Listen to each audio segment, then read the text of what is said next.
Hey, this is Jonathan. Oh, and this is Andrew.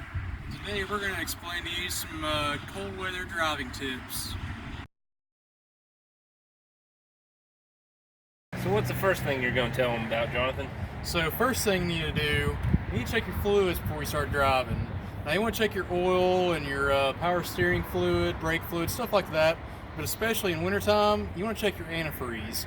And to do that, you need to check the level, number one, but you also need one of these little meters right here to be able to see what the freeze point is. You don't want your car to get so cold that the water in it freezes, or the coolant freezes, because then you can have all kinds of other problems like engine blocks cracking and things like that.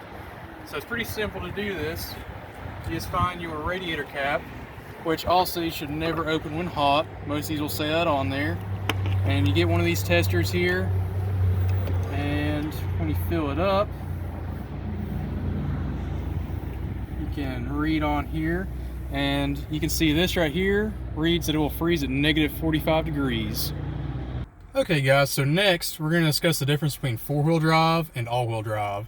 So four-wheel drive is usually found in your trucks, your bigger SUVs, and there's not a whole lot of difference between the two, but one of the main differences is with four-wheel drive, usually you're going to have one of these, a lever, or sometimes there's a button or a dial to select four-wheel drive, two-wheel drive, four high, four low, things like that.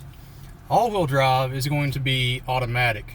You're not going to have to worry about pushing a button or anything. Your car will automatically sense that one of the tires is slipping and it will automatically kick in.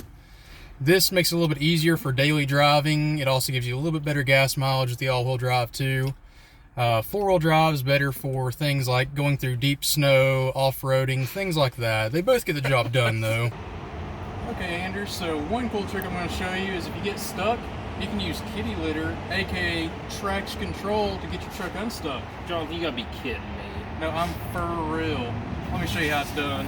Show me. So, if you're stuck, you're going to be four-wheel drive, and all you do is take some kitty litter, pour it under the tires there in front of them, and then you can drive just right up out of the hole. And the last thing we're gonna go over with you guys is braking in bad conditions. And myself, I don't go out in snowy conditions or icy conditions. You just won't see me out there. Under no circumstances will I be outside in snowy conditions. Now, Jonathan, on the other hand, he was going over all kinds of tips about driving in snow and ice, and he had to give me a little bit on ABS. And like I say, somebody like myself, I don't go outside in those conditions, so I'm taught to just slam the brakes on, and that's not what you want to do. So with ABS, should you apply the brakes on ice or anything like that, the car will actually assist you in slowing down, and your wheels won't get locked up or anything like that. If you don't have ABS, the same thing. You don't really want to slam the brakes on. You want to kind of just pump your brakes and then come to a complete stop. And if you're unsure whether you have ABS or not, you can check your owner's manual, and it should tell you in there.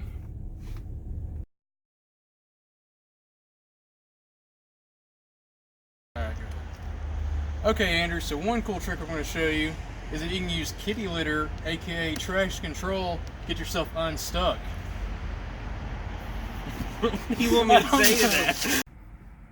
Okay guys, so next we're going to go over the difference between all-wheel drive and four-wheel drive. So four-wheel drive, Slam the brakes on, because those tires and wheels are going to lock up on you. This is terrible.